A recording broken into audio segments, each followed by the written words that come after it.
Hey, Lisa. Hey, Dan. This Wise Heart at One series is awesome. It is. Having such a good time with it. I want to spend a little bit more time with it. Maybe we should create something.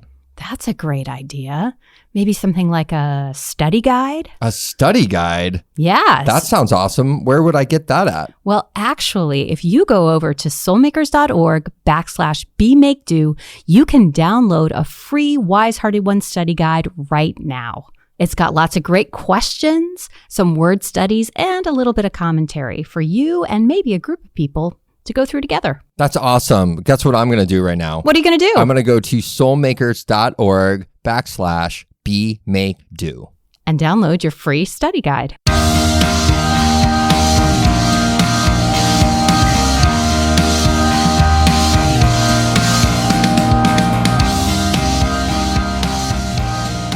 Hello, welcome to Be Make Do, a Soulmakers podcast, where we explore what it takes to live out your call in the arts with spiritual wholeness and creative freedom. I'm your host, Lisa Smith, here with my producer, Dan ABH. Hello, everyone. Yay. And it's our passion to encourage you to become who you were created to be, make what you were created to make, and do what you were created to do. So this summer on the podcast, we're exploring some of the questions that came out of the Wise Hearted series about the artist's call of Bezalel in Exodus, and the discussion guide that's available on our website if you'd like to dig a little bit deeper. But today we are joined by Mary McCampbell, and I have been looking forward to this conversation for a really long time, right, Dan? Yeah. She talks about you all the time, Mary. I'm a major fangirl. Oh, thank you so much. I love the work you're doing, and I'm so happy to be here. Oh, well, thank you for taking the time. So here's kind of where we are in this Wise Hearted One series that we were looking at. We spent a lot of time making the case that art making matters and that God gave us the capacity for art making with intention and purpose because it has power, and that as Christians, we need to be aware and respectful of that. So today we want to talk a little bit with you about the power of art, specifically the way you talk about that narrative art forms and can increase our capacity for empathy and learning to love our neighbors as ourselves. So welcome, Mary. We're just so glad you're here. It really is an honor. And like I said, I think we connect so much on our thinking about the prophetic aspect of the arts. Yeah. And so I'm excited to dig in with that. Yeah, it's like a little magic code word. Whenever somebody uses that word, like, oh, okay, let's talk. How do you define that? Yeah. Well, let me share with our audience a little bit about you. Dr. Mary McCampbell is an author. She's an educator and speaker whose publications span the worlds of literature, film, and popular music. Her interdisciplinary focus is also present in her book, Imagining Our Neighbors as Ourselves, How Art Shapes Empathy, which will be a big part of our conversation. And I highly, highly recommend this book, whether you're an artist or working in a church or just a person. This is an amazing, amazing, wonderful book. And you can find other pieces of her writing in outlets such as Image Journal, The Curator, The Other Journal, Relevant, Christianity Today, and her weekly Substack newsletter, The Empathic Imagination, as well as she's been speaking all over the world this year. You've been everywhere this year speaking and traveled a lot. It's great. So hopefully you can catch up with her. But yeah, I'm excited to kind of just dive deeper into this conversation. And the way I want to frame it is thinking about how artists often struggle with questions around the impact of our work. Like it can actually really be paralyzing to feel like nobody's reading your book or no one's seeing your film or listening to your, I talk with writer friends all the time. We have the paralysis conversation about like, does anybody really care what I have to say? And it does become paralyzing, this doubting the impact of your work. Is that something, let's make it personal. Have you ever struggled with that? How do you deal with that?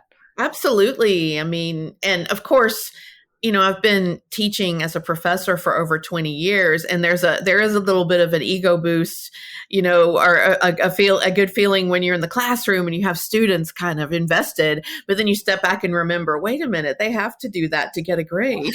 So it's like, oh, I'm saying these profound things, and like, oh, really? So I mean, and that kind of imposter syndrome is almost like a, you know, calling card for academia. If it feel like um, I'm playing a part. So much of my audience has been students, which is complex in its own ways. But then I think a wider audience, and also because for so many years I'd see myself, as a cultural critic. I didn't even feel comfortable using the term writer, because I'm like, I'm not the one producing the things. Right. So that's a real insecurity. But more recently, something that was really interesting and helpful to me, because I've become more interested now in writing, creative writing, like creative nonfiction and fiction. And although I've published quite a bit nonfiction, either as an academic or just a cultural critic, I haven't ever published anything in that realm. And again, it's that idea of, will this mean anything to anyone else? Or is this just me almost being kind of narcissistic, just delving into my own interest? Right. Forgive me, I don't want to go off a little bit of the topic of what you're asking, but something that I found really helpful, the author, Douglas Copeland, that I did my PhD on, the Canadian novelist who wrote Generation X. And he's written many books, and he's a visual artist. But I read something from him that was really helpful, where he was talking about how any real artist is curious all the time. Like that is the main focus of, being an artist. And there's a humility that goes with that. And he says, any artist that acts as if they have it all together and figured out and kind of has this air, he's like, that person is a hack. Because art is about curiosity. And actually reading some of his nonfiction work is what made me think, I've kind of been doing this even in my cultural criticism, and there, maybe I want to venture into that. But I love that idea of, the curiosity and the humility, and that we each do have such a unique set of experiences and ways of seeing the world. And that I think if it's underlined with humility and curiosity, hopefully this will be interesting to others. Yeah. But yeah, so that's kind of going all over the place. But yes, I've definitely felt that insecurity, both in my academic work and maybe even more so into what I want to call myself an artist, what I call myself a writer. Yeah. I love that, the curiosity and humility piece, because so much of what I think I was reading somewhere else, I can't pull it up right now in my head, but about the importance of the way that we connect is through the specificity of somebody else's story. Like, yes, oftentimes the universal becomes clear in the specificity of somebody's unique particular story. And I think I was privileged to be in a little writers group with you at the Habit conference, and got to hear some of your writing, and it is very good. And I'm excited for when you do publish, because your ability to tell stories and to kind of flesh out an experience and the colors of who the people are and what's going on is really powerful. And I think it's a great example of exactly what you write about and what you care about, and how that I felt a connection to you and to that story, and wanting to know more just by hearing this little piece of what you'd written. Well, that's encouraging. Well, I love that. And I love the way Copeland in that interview, he was actually talking about Steven Spielberg, because Steven Spielberg had brought him in to consult with him when he was thinking about the future and what the future would look like. And I think maybe a movie like AI or Minority Report. And Copeland, is always thinking in the future. And they asked him, and the interviewer said, what was it like to work with Steven Spielberg? And Copeland said, well, he's just really curious. He just asks questions all the time. He just feels like he's always wanting to learn. And that's when he went into, and in my conversations with the author, Douglas Copeland, I feel like he's asking me as many questions as I ask him. Isn't that interesting? It feels like genuine curiosity. And so that's where we get into that empathy piece. There's a sense of, I don't know, I like thinking about, well, art. I got this from spending time at Labrie and Labrie lectures. And I think Ellis Potter was the first one who said this, that, art is not a commodity, it's a conversation. And that reflexive, going back and forth, rather than look at this amazing thing that I've done. Yeah. It creates space for a relationship. Yeah. But sometimes it's easy to lose sight of that. Yeah.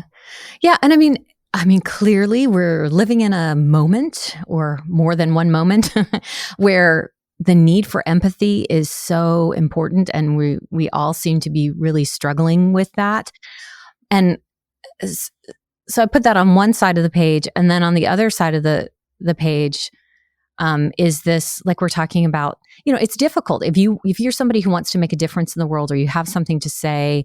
As an artist, it can be difficult to measure the effectiveness and the impact of your work. And I feel like this, talking about your work kind of speaks to this on a deeper level by highlighting what art making actually does and the kind of impact it makes, which is different from that commodity piece. This idea of the arts as a prophetic means to grow empathy, as you write.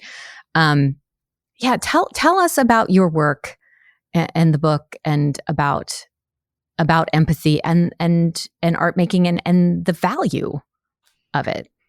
I guess the idea of this book, I realized I didn't have words for it necessarily, but just how much I've been sort of shaped by the art I've spent time with, and that there's a huge spiritual formation piece in there.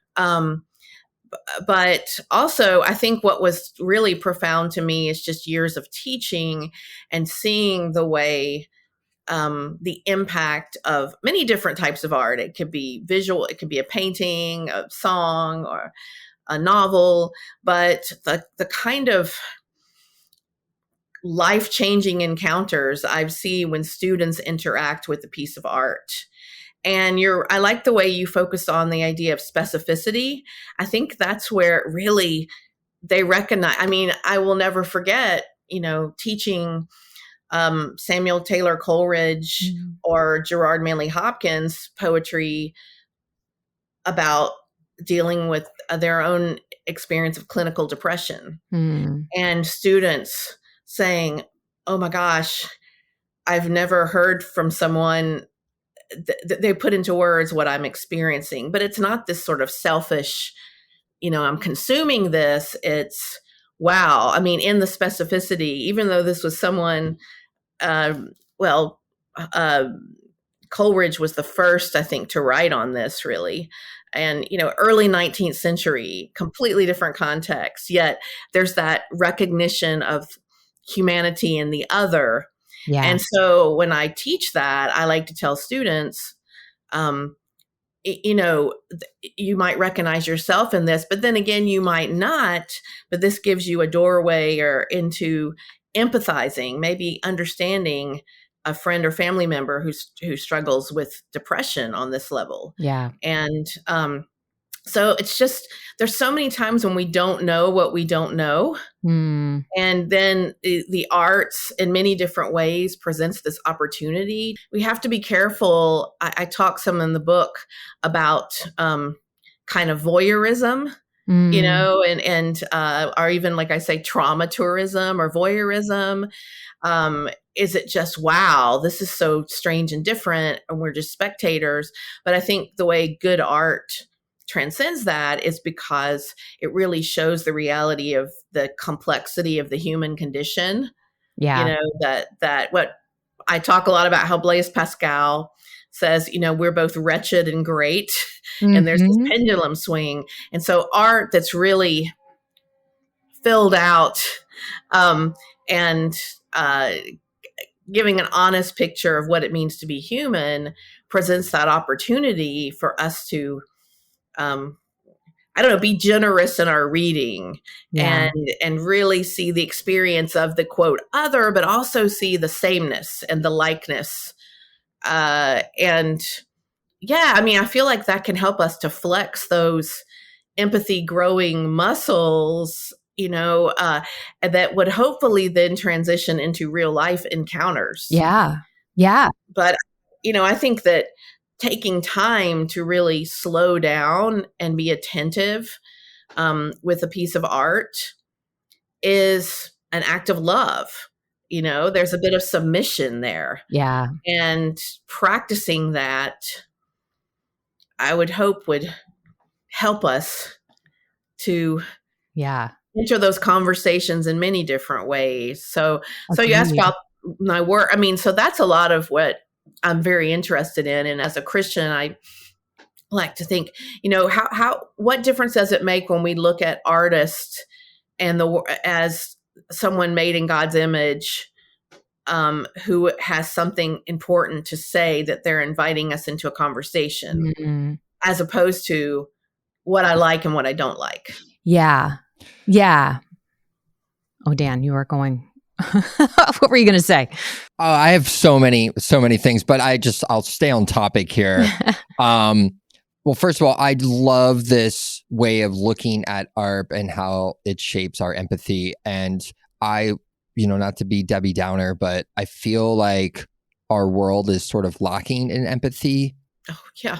And I just love that this has been your focus. Could you tell us a little bit of what led you for this to be your focus? Like, did something happen? Was it a quick thing, or like God told you? Like, I don't know. You just tell us. I'm really interested on how this all came about, because it is lacking in our culture right now.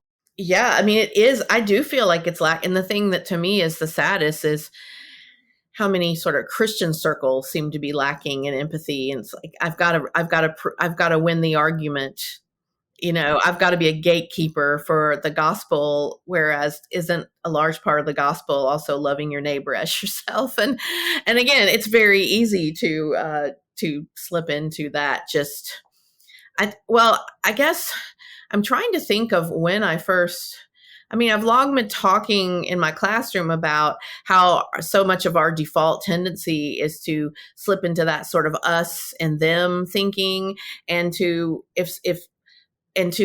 when someone is very different than you or someone annoys you, to really kind of just slap a label on them, and then dismiss them. And maybe, this is something important to me because I've struggled with it so much myself. And, but again, to go back to the classroom, I just feel like I said, I've seen it, I think in the most profound ways. I've seen it in dealing with topics of race. Mm-hmm. And every fall, I for years, I've taught Othello by Shakespeare. And every spring I've taught Frederick Douglass's, narrative, the narrative life of an American slave, Frederick Douglass. And it's quite amazing to see students. I was teaching at a predominantly white institution with many people who, in Appalachia, many people who come from small towns where they've never interacted with anybody who is Black. But what happens is, when we're looking very closely at the words of this text and being really attentive, I have students in the class share things from their lives, which then is very transformative to the community of the classroom. But even if they don't, that doesn't always happen. There's something about, these kind of straw figures that maybe some of the readers in my class had in their head were transformed into an actual human being. And then with Frederick Douglass, his firsthand experience of being enslaved. So I have had so many end of the semester or so many things that have been written saying, I didn't know I was a racist until I read this book. Wow. Or I grew up in a family where the use of the N word was frequent, and I never realized it was wrong. Hmm. I grew up and I was taught that it's to be afraid of Black people, and just all the And my parents were against interracial marriage, and of course that's another big theme in Othello. And so there's several layers to that. There's that, I think, is a huge spiritual formation thing. It's like it's like a work of art. When you're interacting with a work of art, sometimes a sense of almost being, like, to put it into spiritual terms, convicted. You see yourself, you see this ugliness. And it's corrective, in that sense, but also humanizing the very person or the kind of person that you labeled and dismissed. And so that just happened a lot, in particular with that topic. Yeah. And I just thought, man, this is beyond just, oh, I'm moved. This is like, I need to change the way I look at the reality and the way I look at other human beings. And so these works of art were just entryways, and it helps them to be more empathetic towards others, but it also is helping. It's like a kind of soul care, soul changing for them as well. And so those two together. Sorry, that was a very long example, but no, it's great. No, thank you. You write about, like, I think this is a quote from your book, recognizing both the imago Dei and our sinfulness in ourselves allows us to connect and empathize with these things in others. And I mean, I think that's the, like, you quote Graham Greene, hate is a failure of imagination. I love that. Yeah. Everything that you're talking about is so important for Christians, to be a Christian, to be able to have a well-formed imagination in order to be able to think, like another quote from your book, Christian empathy moves beyond both instinctual emotions and prescriptions for how to be a good person. Like, we have to go deep, really, really deep. And part of those tools to be able to understand even how to do that, I think, stem from the arts. What happens there when our imaginations are poorly formed? Yeah, that's a great question. I think, well, a constricted imagination. I don't know. There are many times I'll read comments on posts on Facebook that will just, there's no sense of thinking of the other person as a human being when it's like someone who's in prison or something, and I think, these people need to be in more humanities classes in their because there's a sense of it. It really, it challenges you outside of that.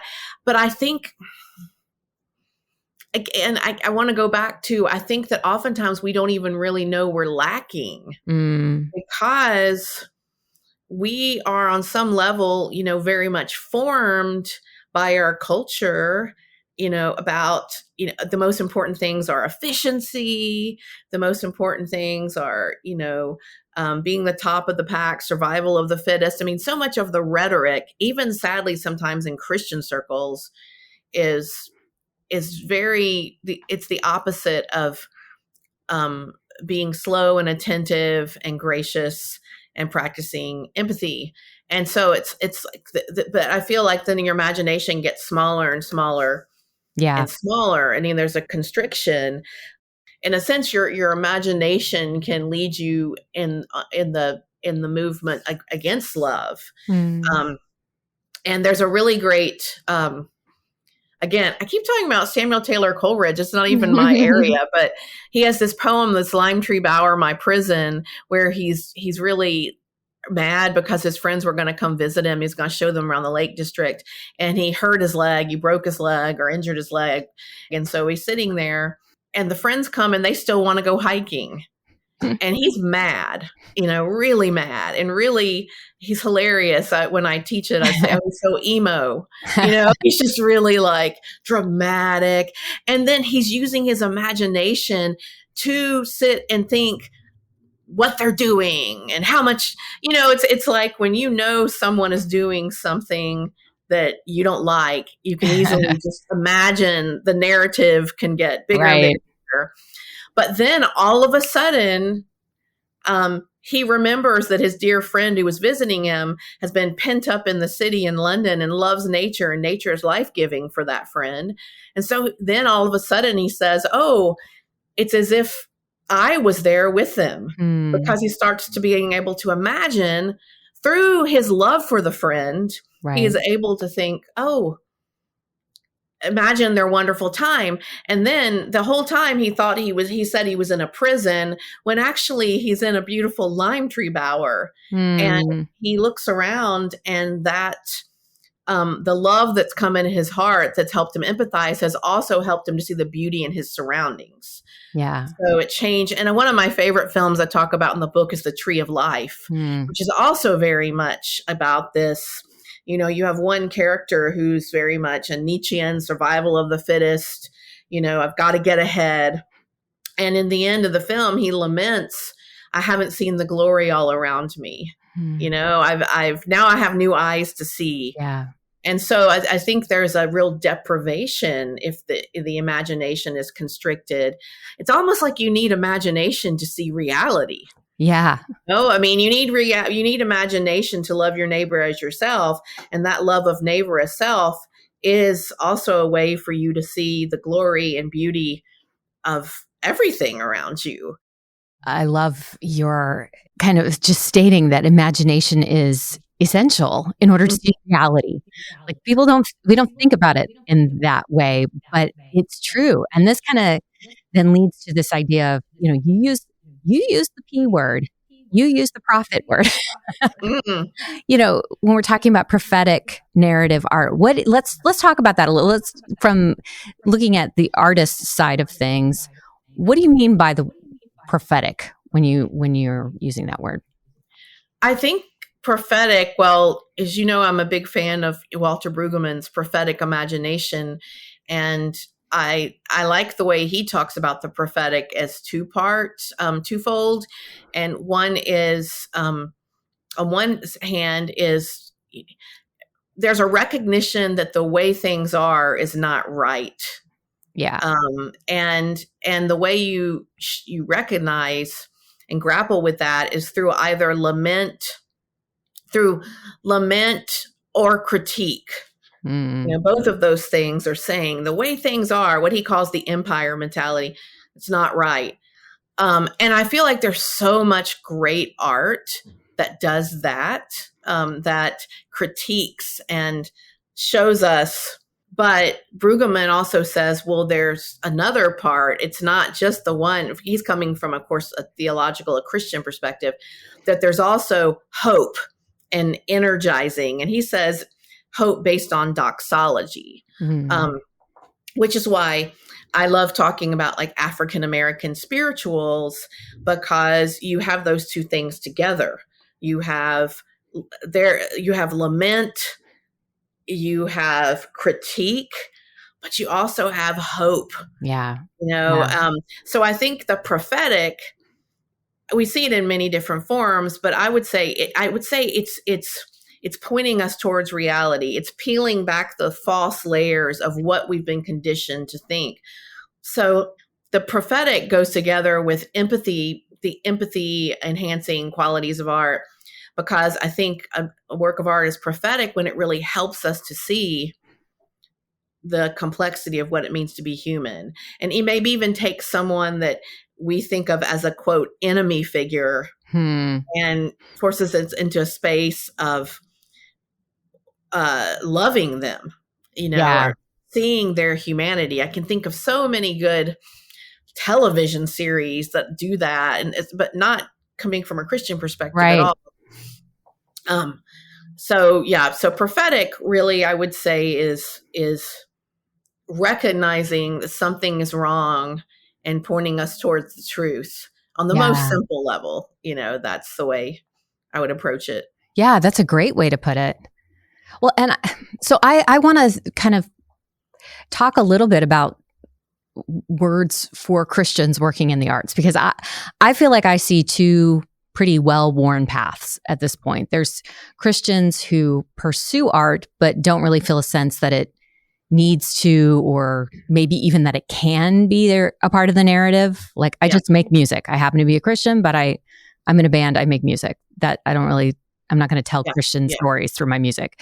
And then on the other side is those who are overtly and explicitly make, that's the narrative in a devotional or evangelical or apologetic way. But I wonder if you have any thoughts on, is there a third way? Like, as you kind of what you were talking about just now, and in your book, you write the words like resisting romanticism or cynicism, being able to tell the truth. People like Flannery O'Connor, like, how do even these filmmakers or authors, who are maybe even not Christians that you're studying, they're saying something powerful, but it's not propaganda. It's not, it's okay to have a point of view and to, be prophetic and bringing that hope and seeing things in the real way. Like, what's a third? Is there a third way? How do they see what they do, and how do you see what they do? Is there a way we could think about it?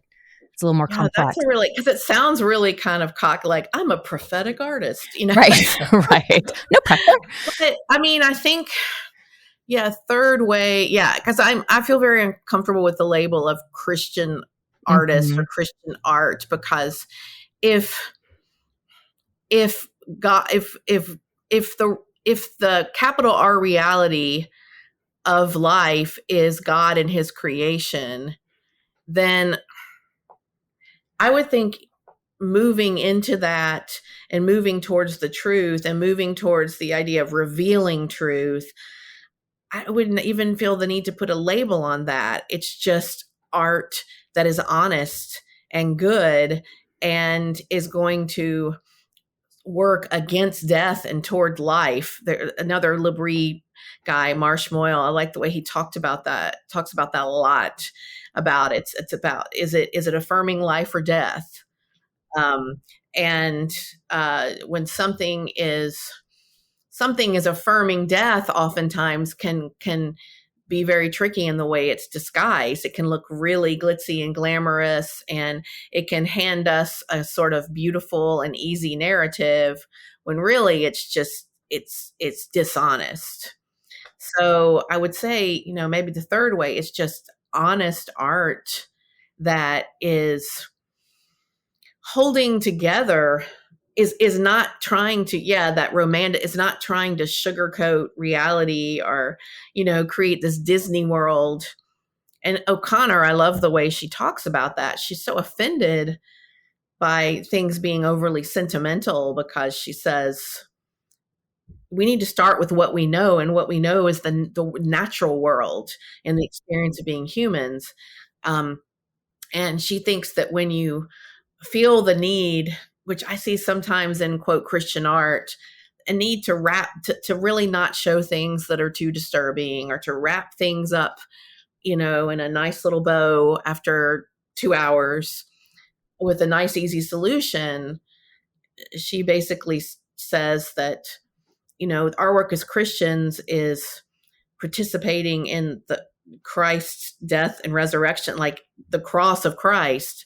And if we are kind of creating our own little enclaves of what we see as heaven on earth, but without showing what we need to be saved from and to, she feels like it's almost like that Bonhoeffer cheap grace idea. Yeah.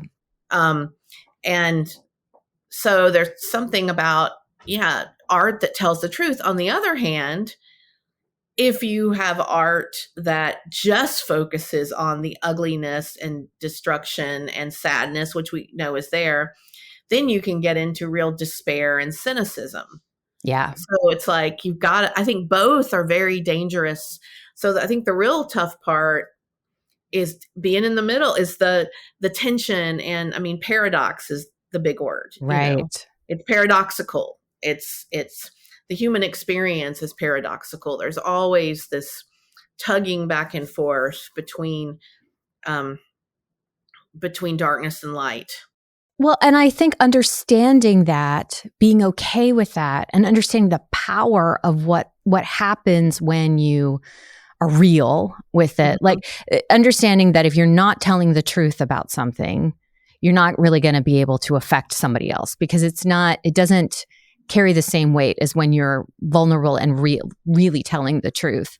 Yes. So if we feel like we are called to make the culture in which we live, that's part of what we're called to do as Christians. But we're not doing it from a genuine and authentic and real place, then we're not able to do anything that's really meaningful. Like we're talking about this art making stuff has real power. And so if we're either choosing to engage that or choosing to not engage that. I feel like Christians should be the most creative and should have the most profound understanding of the complexity of the human condition. Yeah. And where are we seeing that? I will say that I know people probably tired of talking about this, but I do think The Chosen does a really good job with that. Mm-hmm.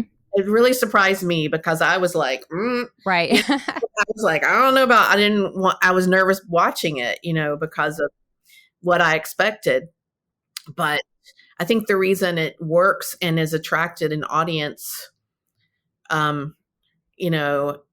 including a family member of mine who is formerly Buddhist, but now just kind of all religions, pagan sort of thing, who told me, how much he loved that series. And he's a very brilliant guy. And he said, if someone like that Jesus came and said, follow me, I would. Wow. And I think, whoa. Yeah. So but I think it's because of the reality of humanity depicted in that series with the disciples and also, of course, Jesus himself. Yeah. Yeah. See, I think this is why it's so important to talk about these kinds of things and for your book to be out there and you to be talking, because I really hope that artists who are Christians come across these thoughts and resources and start to understand.